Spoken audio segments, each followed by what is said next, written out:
not here? No, John's, Oh, you're filling in. yeah, I'm filling in for John. He was in Iowa, but I think, did he just get home? John? He's home. Just made him.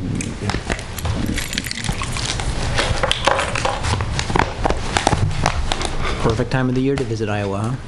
Yes.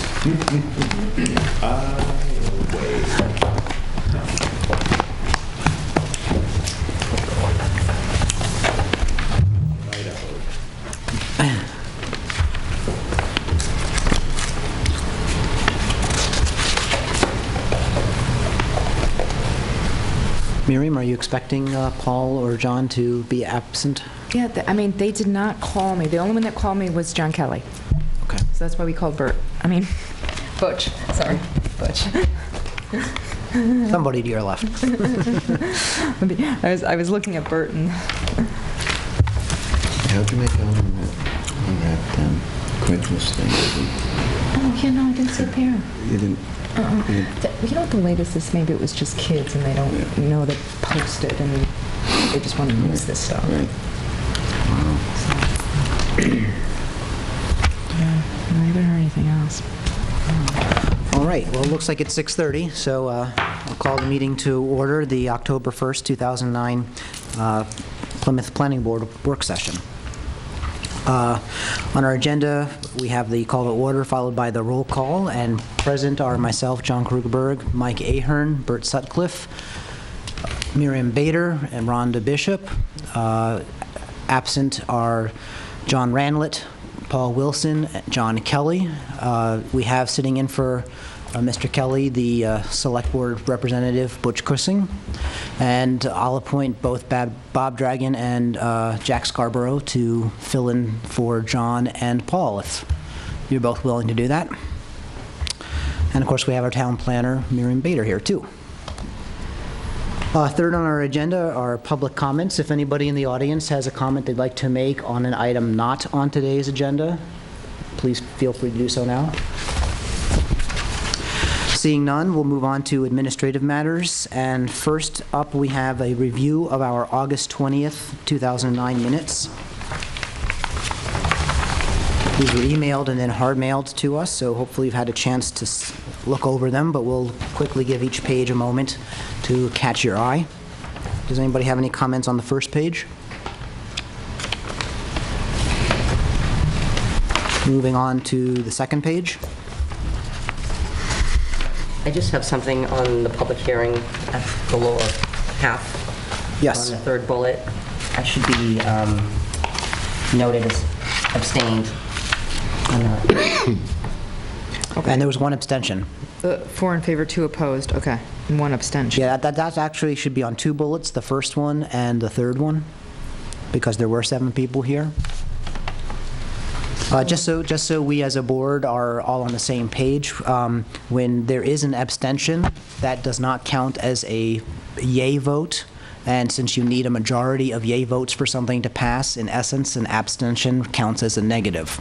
So if you are planning on abstaining, and you know that beforehand, it might be good to recuse yourself and let an alternate step in, and so if they feel that they can vote, or if you need to express why you're abstaining.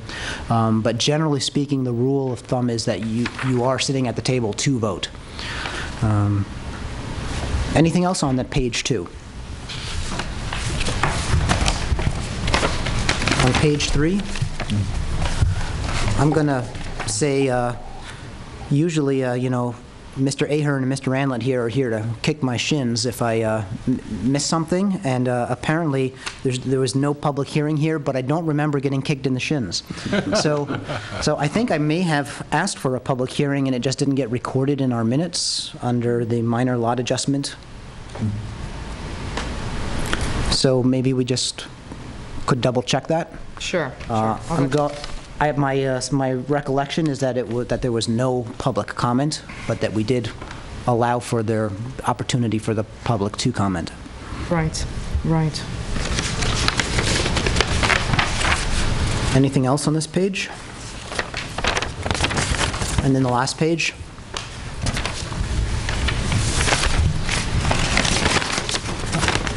The chair would entertain a motion to approve the minutes as amended. Make a motion to approve the minutes as amended. Moved by Mr. Ahern, Second.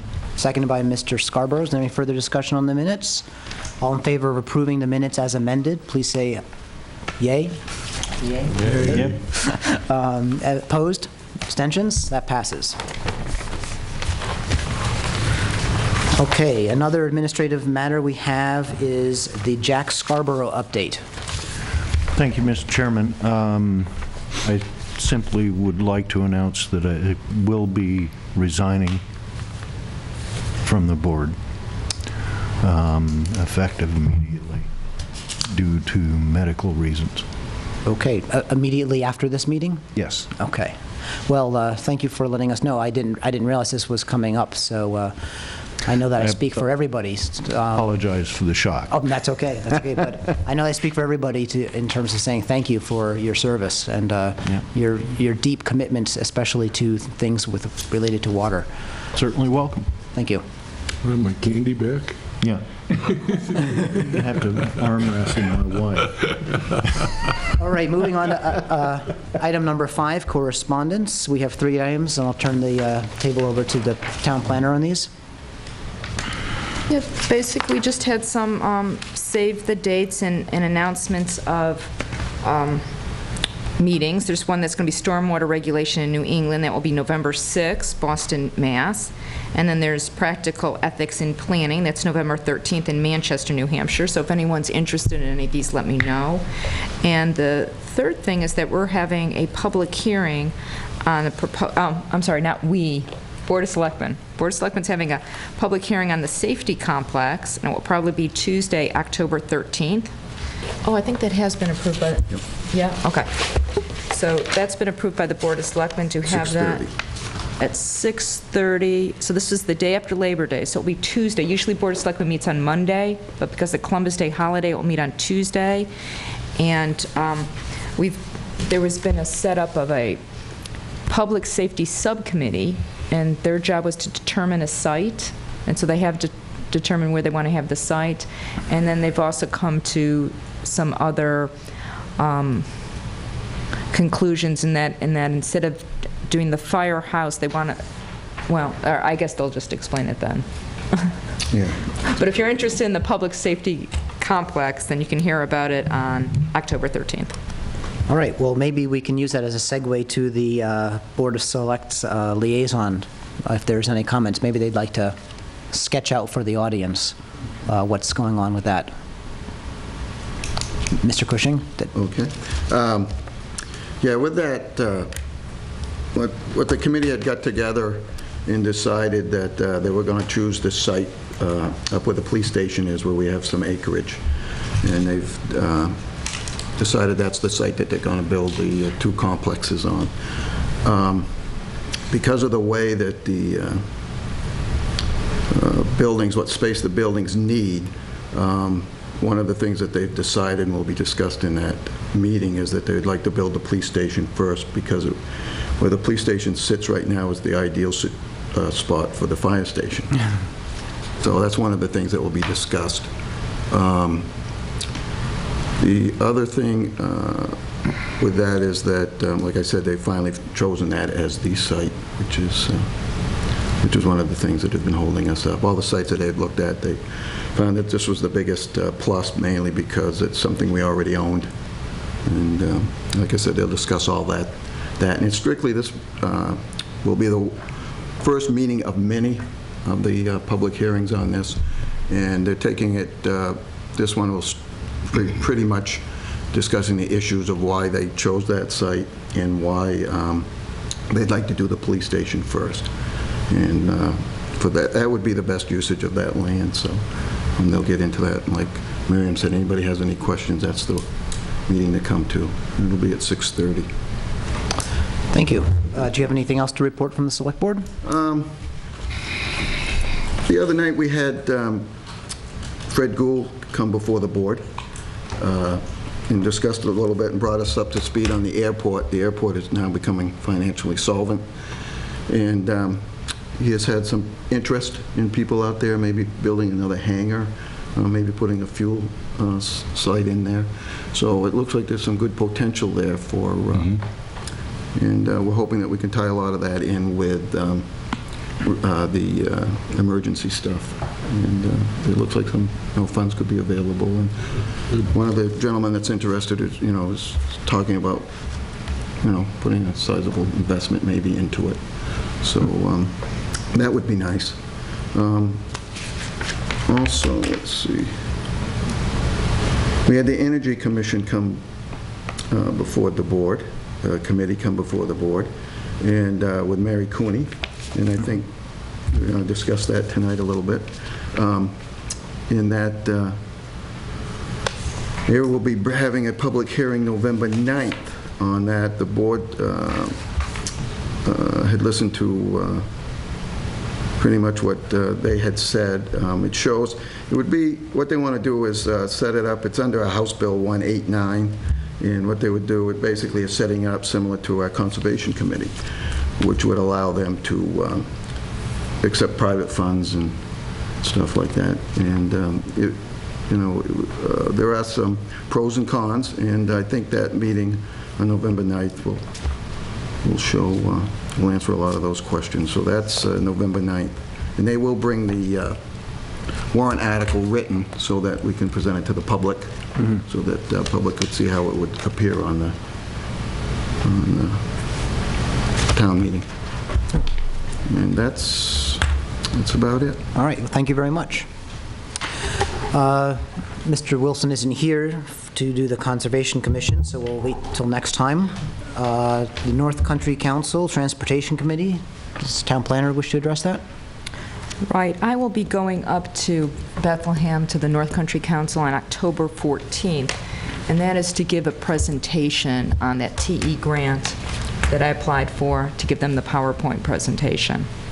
So I'll be doing that on Wednesday, October 14th. So if anyone wants to cheer me on, you're welcome to come. That's it with that meeting. Thank you. And then you also have the next item, Zoning Board of Adjustment. Yeah, the next Zoning Board of Adjustment's October 6th, Tuesday. Brian Murphy will be staffing that for me. I will not be attending that one.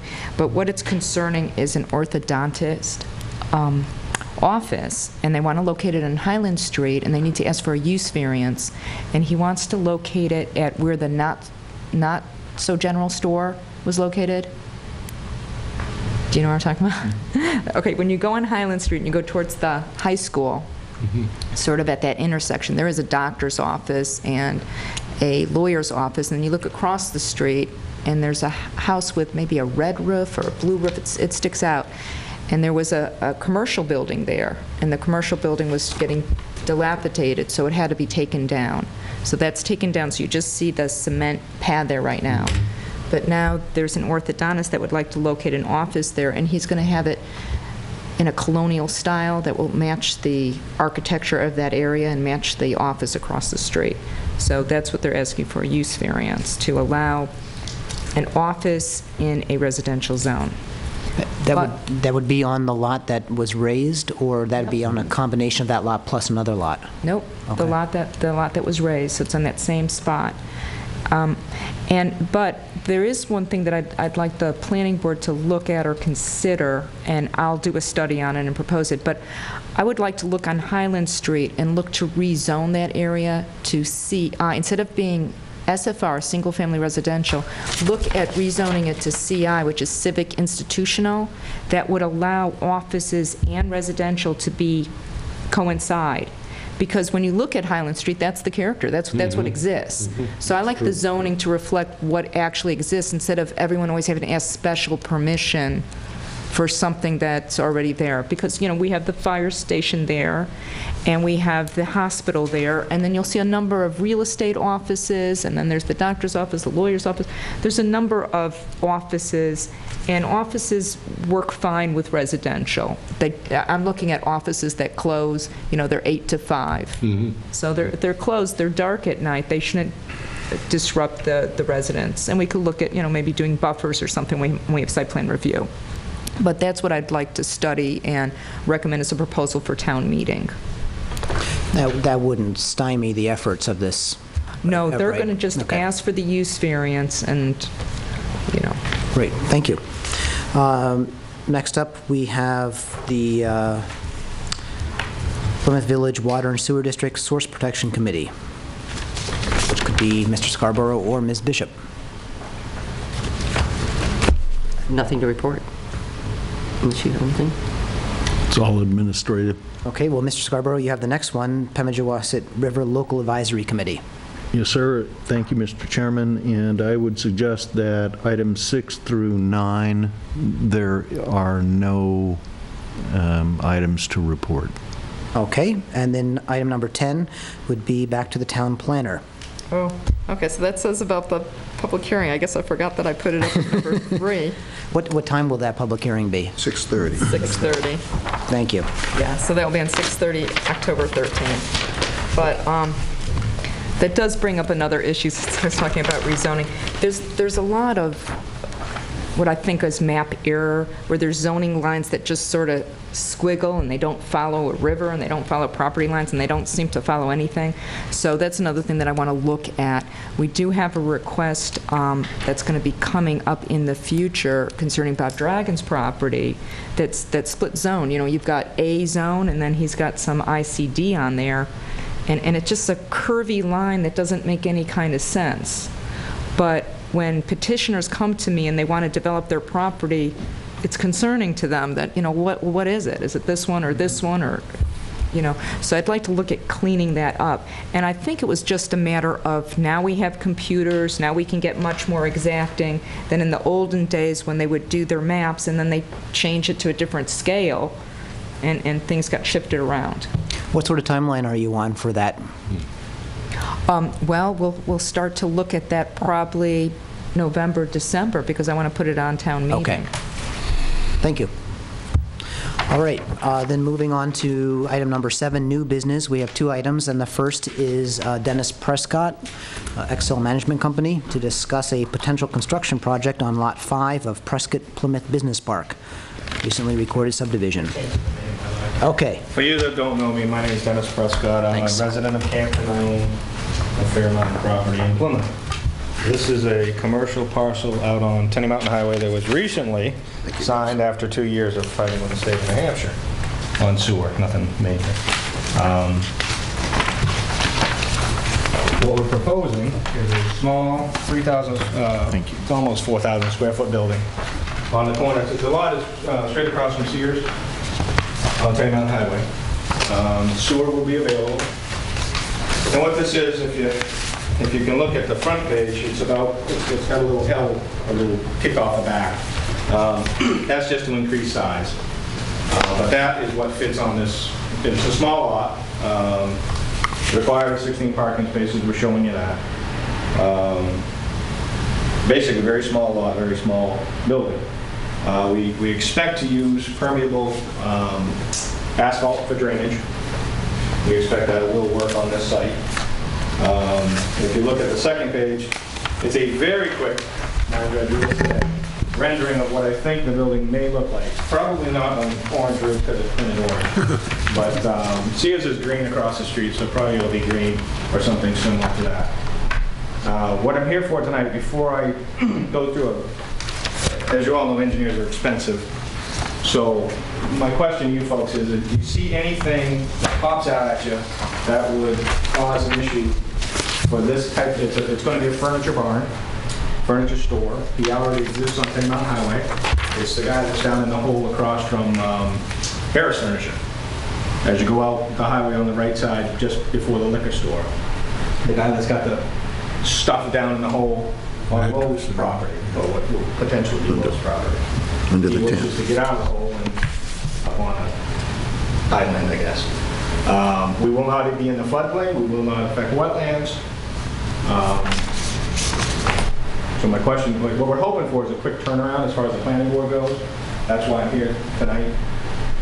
And I guess that's my next question. Is it still possible if we notify the abutters, Miriam, to have it, if it's a complete application, have the application accepted and have a public meeting still in one evening? Is that still a possibility, or is it a longer process than that now? No, I mean, I would think you can do it at one meeting, because we're just talking about the site plan review. So if you guys meet, go through the checklist. But you got, I mean, you didn't make the deadline, though, for the October 15th meeting? No, Oh, okay. we expect it to be done by the end of the, it's October 30th, the cutoff for November. Okay, for the November, okay. Well, that's fine. I just thought if you're trying to make October 15th. No, Okay. for November. Okay. Yeah, and considering that there doesn't seem to be floodplain or wetlands or any other issue, I mean, what's this line here, this? Yeah, that's what I'd like to know, yeah. That is a change of soil land.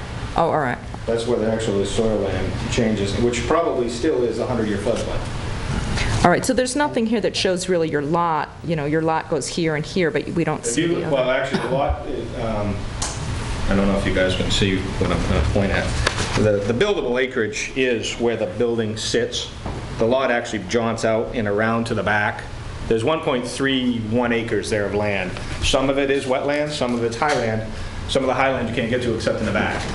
Okay. But we still should be under your coverage by quite a little bit as far as lot coverage goes. It's still 75%, anybody know? We should be well under that. Oh, yeah, 75%, yes. So we should be well under that. Yeah, so I think it's a matter of just making sure you hit all the requirements. I just want to make sure so I can notify the abutters. I'm half of the abutters already, but. So maybe you could just very quickly walk us through what all these different lines are. You've got the thick gray ones that's Well, the thick broken. gray one- You've got one that sort of just touches several If corners you look of at the building. the dark one, this one should be, if I recall, that is a soil differential line Okay. by the state, which probably means it is the 100-year floodplain. Again, this is just a preliminary sketch. I'll bring you a full-blown, I'll know what everything is. The lines behind that are actually wetland. I can barely see when I printed those little pieces there. But again, we keep all of our stuff out of that. Everything there is above it. And the top of the page is south, correct? Sears is right here across the street. It's not across this street? No, Sears is actually on the, if you're looking at the building, So this is Tenny Mountain Sears is Highway. on the, Tenny Mountain Highway is here, Where is Sears? Sears And is it's across the street over here. across the street. I've got that little entry road that starts in, it's just a little. Oh, yeah. I see, so It's this just is there. your Look at my application on drive. the second drawing. Yeah. No, it's not that tree. Okay, so Tenny Mountain's this way, all right. Tenny Mountain is in this direction. Okay. Okay. Okay. So, So if you were going out towards the traffic circle, this would be a left-hand turn across from Sears. and that would be a turn into this Correct. non-existing road? Non-existing road. That And road, this is another non-existing road? that's actually a property line. That's your property line? Yeah, what we've done, that was the other, I'm glad you mentioned that. What we did, back when I got the original approval for the subdivision, we had talked about, because these front two lots are quite small, we talked about using the access on both property lines. This is actually on the property line coming in. And what that does for both people, which I'll give each other an easement to cross into each other's parking lot, is if this truck needs to back in to this site, it can actually pull in here and back up. There's vice versa, pull in there and back up. So, Mr. Prescott, what is this line and what is this line? These two. Okay, that is, The first one is the sort of, the first line here, the gray bigger line road, the going, gray this is actually the right-of-way setback for Tenny Mountain Highway. Okay? That one there is a Tenny Mountain Highway line. Where is it, Dennis? This one right here. Oh, yeah, that's the- That's a okay. 60-foot setback from the center line of Okay. Tenny Mountain Highway. The line next to it, this dotted Yeah, line, yeah. which kind of mimics this outside line, is actually your setback line, whatever the required setback is for Tenny Mountain Highway. So that light line there is the setback line. One's the state, one's the town, is that what you're saying? Correct. But yeah, the smaller dash line is the town's required setback from the state right away. so you're talking about this one right here? Correct. So why does it sort of go in this direction back here? Because when the highway was built, some of you may remember the Fillion House actually sat in this corner. Okay? The Fillion House sat right in this corner here. Right in behind that little corner there. Remember the bottom, you come in, the Fillion House sat right Right, yeah. And that's why that jogs out. That's why the setback jumps with the property line. And the state did that because of the house. They had no choice. So the right-of-way jumps, which is why that line jumps. So when we look at this, Yep. when you're driving down the street, we're going to be looking at this long side and this big, It's actually Big, kitty-cornered a little bit, but yeah. okay. You're actually going to be looking at it very close. I try to get it so you'd have an idea of what you'd be looking at driving on the highway. Now, this isn't a very good drawing. He wants to put a cupola. He wants to make it look more like a barn, because he wants to call it a furniture barn. So, you know, this shows clapboard siding. It may be vertical siding. The roof is red. It could be green. Might be metal, might be wood, or shingles. This is just a representation of what we're thinking at this point. One other question, what about signage? I mean, now you just have the one person, but as your development, What we have in the site plan for the development is one freestanding Okay. sign for everybody. A directory on sign. site, Right. Okay. And he, I mean, if I remember the ordinance, he can have whatever he wants on the building, up to 16 feet or something. I was my memory, I only work about 20 towns. I think that's what I'm thinking. Again, very similar construction across from Sears. It'll be wood frame structure, truss roof. He's leaning towards metal roof at this point. Is there anything that pops in your head why this couldn't be built on that site? I'm trying to recall when you first came to us for the development approval, was there something to do with water? Was there a water Drainage. issue? That was the drainage deal. It was a drainage. What it was is, because of these two, actually, there's 3 lots on that side that are very tight to the roadway, and the request was to give cross easements for drainage in the right-of-way, which, I mean, if I put the driveway there, you can't use the easement, but we're putting it in the parking lot where it fits. But you could use that if you needed to still. But we're putting it in the parking lot because there's going to be more drainage rather than that little area, and plus it's up gradient. So I'd never drain this lot up there anymore. There you go. Does the town planner have any thoughts about screening dumpsters or anything like that?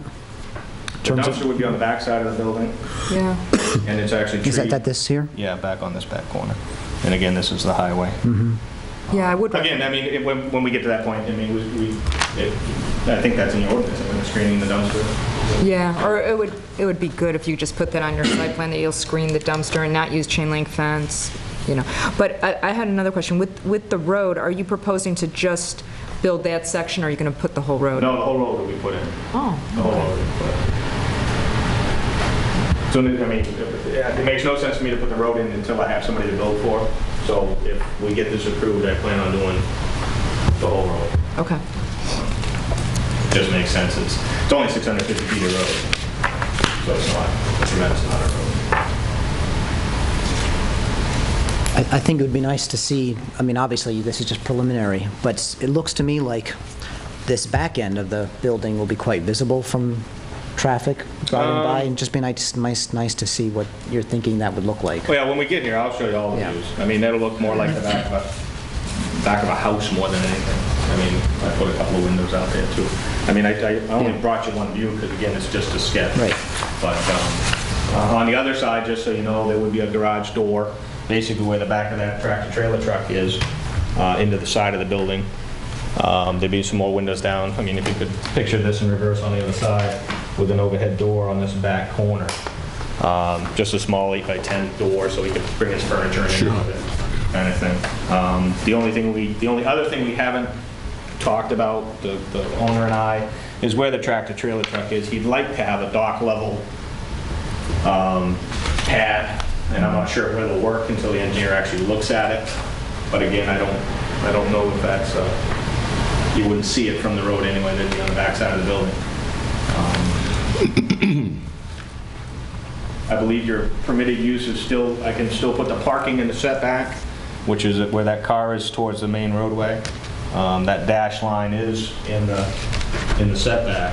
I believe that's an approved use. Yeah, in the building setback, we have a separate parking setback, so building setback's 15 feet, and then the parking, I think, is like 5, so, yeah. I thought you could put parking in the setback.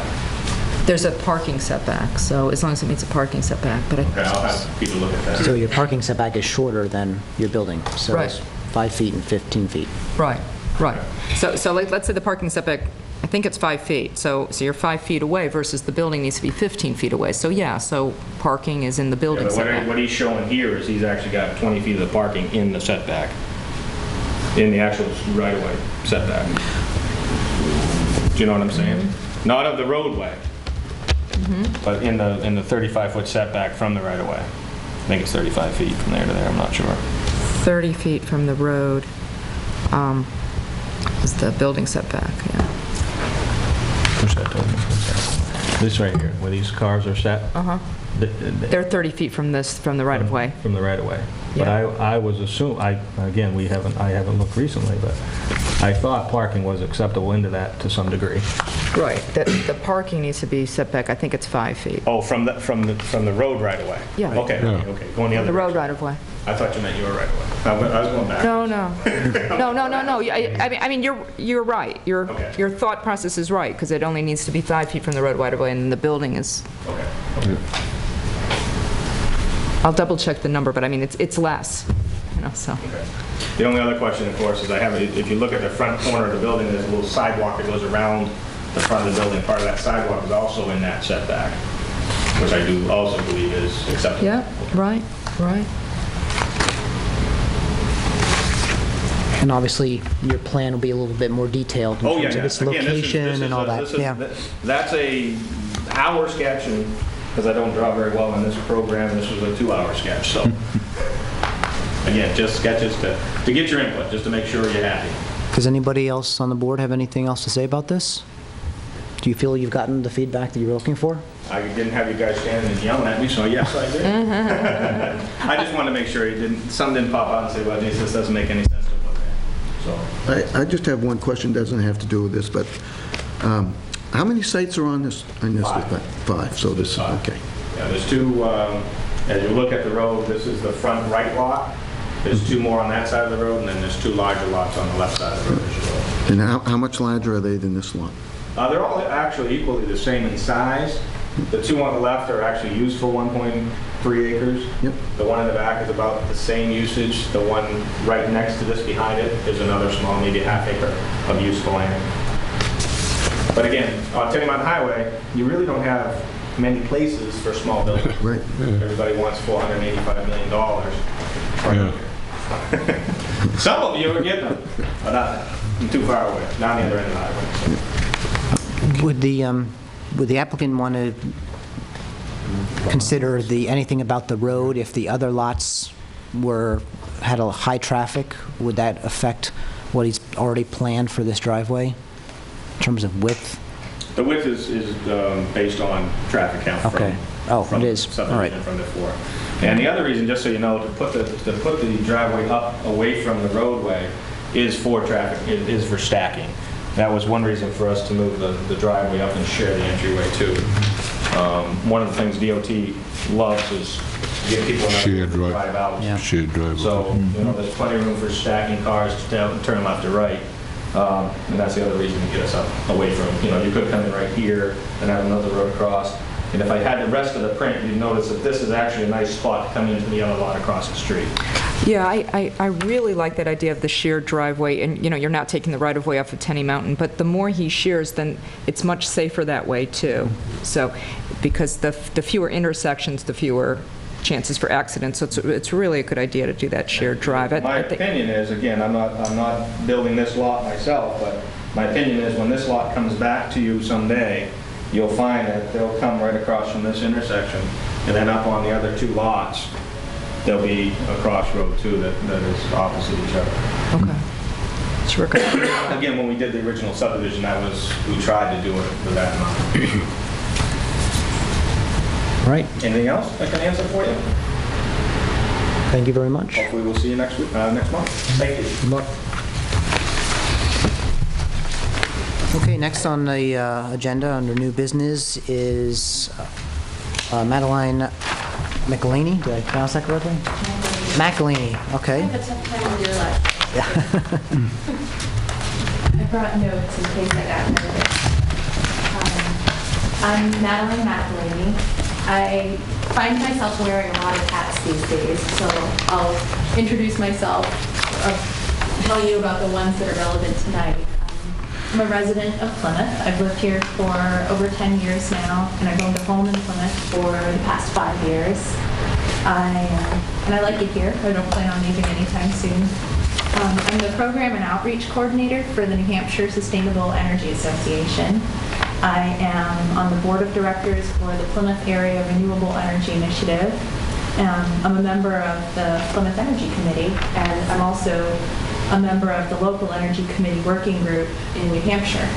I'm here today as a Plymouth State University graduate student. I'm finishing my master's degree in environmental science and policy. Expect to graduate the spring of 2010. And I'm kind of going to give away the end of my presentation and tell you what I'm hoping to accomplish, which is basically what was in the agenda tonight. I'm here to ask for your help. I'm looking for a volunteer or two to sit on a subcommittee, probably for the next 4 months. The project that I'm working on, which is outlined in the handout that Miriam sent to all of you, is to draft language for an energy, that could ultimately be used for an energy chapter in the master plan for the town of Plymouth. My plan is to have this project completed by the end of January 2010. So anyone volunteering to be on a subcommittee would only be committed for the next 4 months, not for an indefinite amount of time.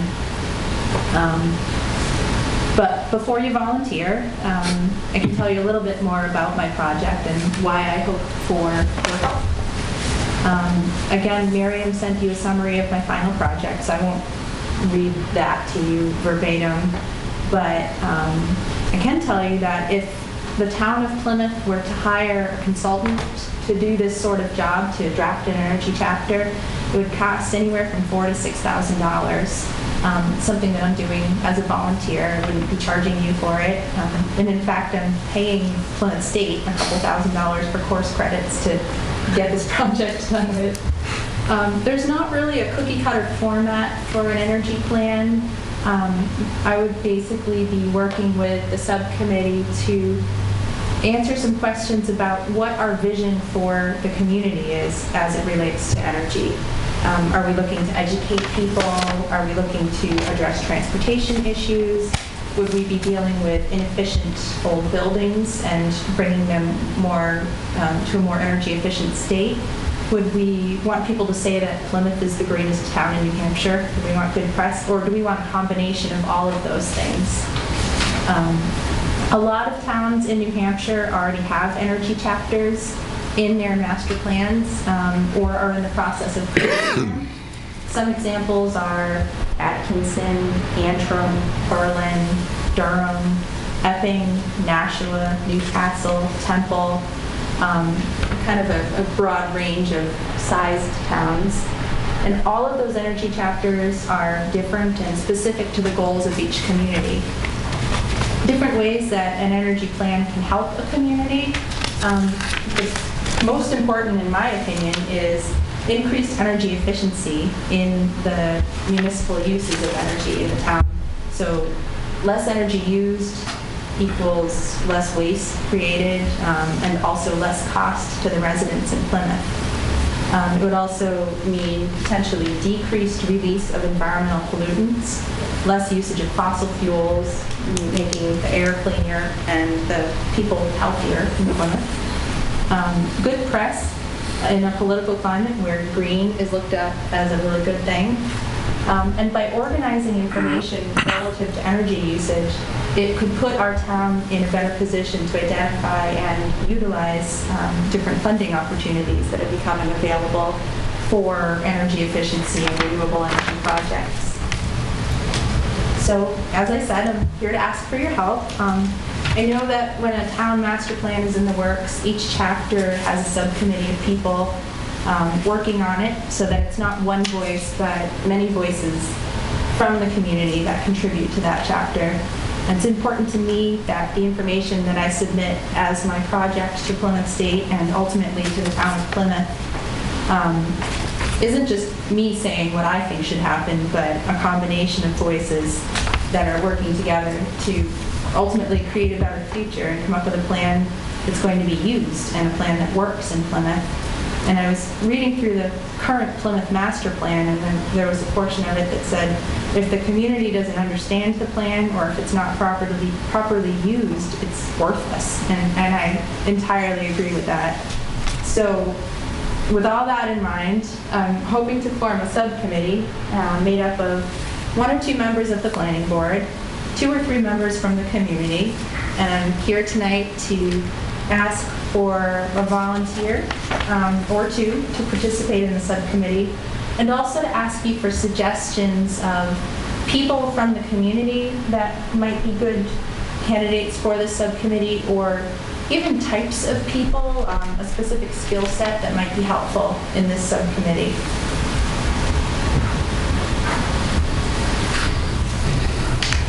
All right. So that's pretty much my spiel. All right. Nice presentation. Thank you. Sure. So, well, there's a lot in front of us, actually, in terms of this. And can I just clarify something? Sure. Did I hear you correctly that you're producing this as your project, and it's going to go, in a sense, on a shelf, you know, at your advisor's office, but you're hoping that it'll be useful so that the town could use it as well if the town deemed that was appropriate. Yeah, my degree is in environmental science and policy, and examining, I'm really interested in how you take that information about environmental science and you use policy to bridge that information into the community. And it was really important to me to do something that was useful to the community that I live in, and that I feel so strongly that I want to be part of this community. Yes, Mr. Ahern. I got a chance to read this the other day, and it's something I think that everybody is interested in, energy conservation. I'm not sure whether, you did a great job explaining it, I'm not sure whether it's the right tool to be used with the master plan. And I know you mentioned some towns that were working on possibly putting it into their master plan, but there are 3 or 4 of us here tonight on the planning board that were part of updating our master plan. We were looking to simplify it. Part of some advice that we got is to make it less complicated, make it more simple and basic. And when we finished our last update, the people on this subcommittee that did the work said, in another 5 years, we all kind of agreed, and Rhonda was at that meeting, in another 5 years when it's time to look at the master plan again, that let's take out the dead wood that's in there, the stuff that doesn't make sense, let's pare it down even more. Sure.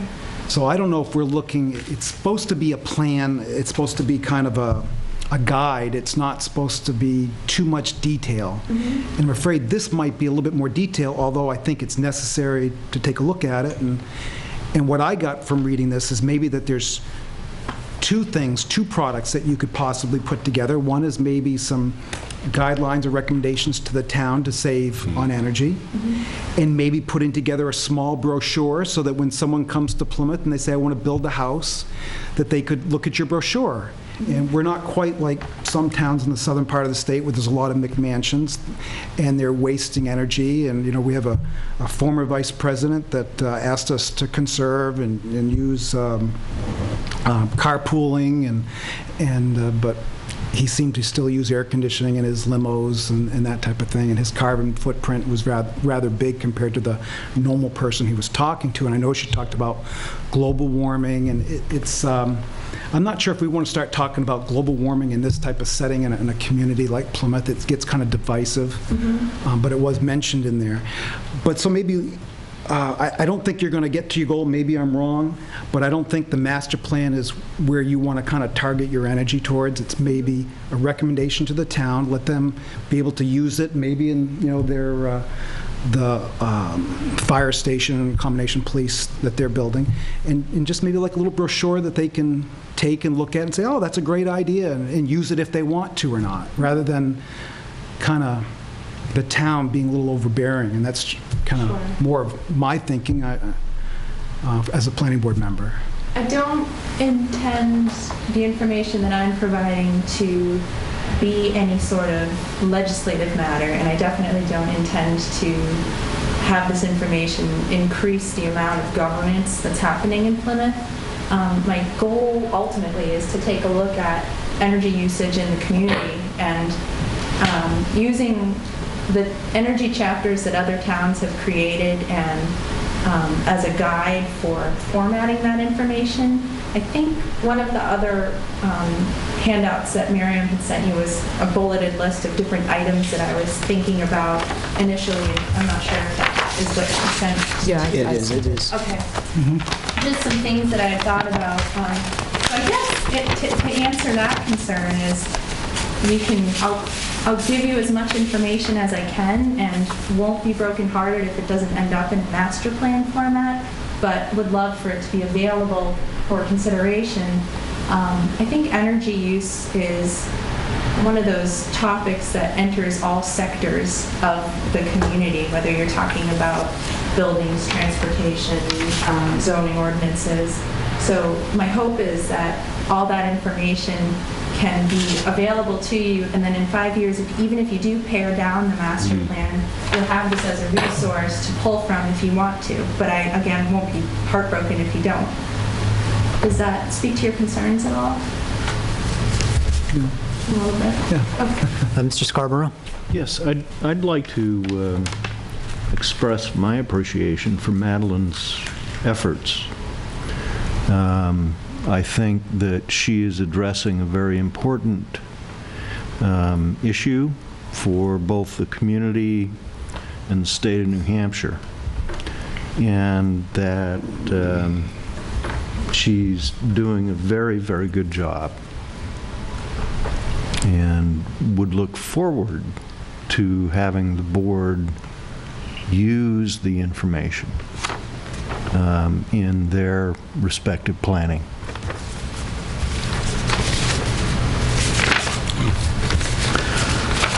Are there any other comments? Yes, Ms. Bishop? I would just like to know, is there like a website, or do you have an email address that anybody can contact you? Like if I come up with some ideas of some people that would Sure. be really good on this. The best email address to use is my first name, Madeline, Madeline,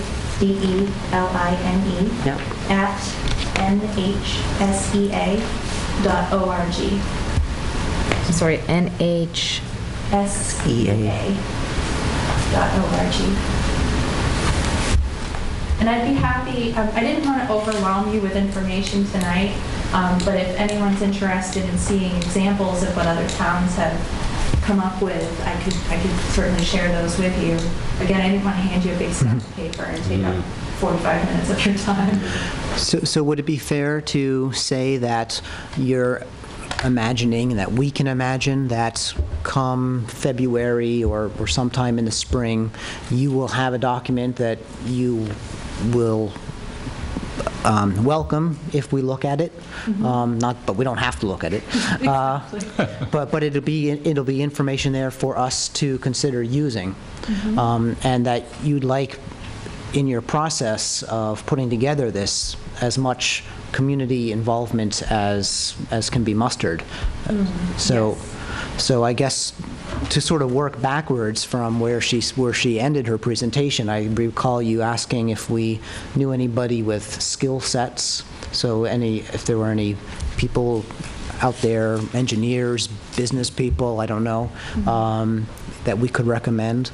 If there's any particular individuals that we know of that we could recommend. And of course, if there's anybody on this board that would have an interest in working with Madeline and her soon-to-be created group of people from the skill sets that we come with. So I guess I'll throw out it right away. Does anybody sort of have their curiosity piqued and they're thinking they might like to play a role in producing whatever comes out? I'd be interested. Or Mr. Sutcliffe's interested? You've got somebody now.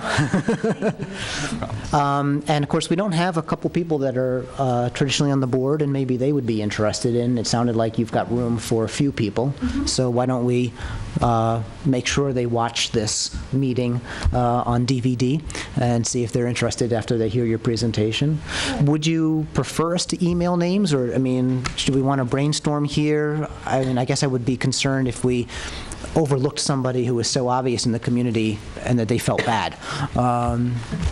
Right, I do think that's a good idea about, they were missing John Ranlett and Paul Wilson, and they might be interested. So would it be possible to just, write out that your request, just like you said here, but in a sentence, that you're requesting people, and then I could send it to them, and then they could respond, so. My hope is to bring this subcommittee together maybe once a month between now and the end of January, so that I can kind of give the subcommittee an update on what I've written and come, pull together as far as information, bounce that off of the subcommittee, make sure that I'm not leaving anything horribly obvious out, and then, move forward with the next batch of stuff. And I don't anticipate hours and hours and hours of meetings, so. Well, and also hopefully your voice was picked up nicely on the television broadcast of this, and so if anybody in the audience out there would like to get on board with this, or has the name of somebody they'd like to recommend, we heard that your email is Madeline, Madeline, at NH as in New Hampshire, SEA, which stands for something. New Hampshire Sustainable Energy Association. Okay, .org, and of course they can contact the town planner or the select board, I'm sure, and somehow get in touch with you. And just to make sure that the audience heard, it sounded like it was about one meeting a month for about the next 4 months. So it's doesn't sound too time consuming. And my goal is to have our first meeting the second or third week of October. My schedule is very flexible, so I can find something that works for everyone. Okay. Do you have any other requests or desire anything else from the board tonight? Not at this point, thank you. Does the board have any last questions or comments for our guest? All right, well, thank you very much. Thanks and for good luck. having me tonight. Okay, then moving on to what on our agenda is our second number 7, unfinished and other business. Does anybody have any unfinished or other business?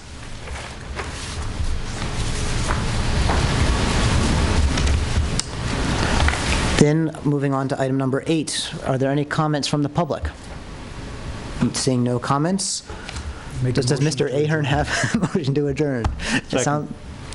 And everybody's getting up, so it seems like it's been approved. Thank you, Mr. Ahern and Mr. Scarborough. And Mr. Scarborough, again, thank you so much. It's a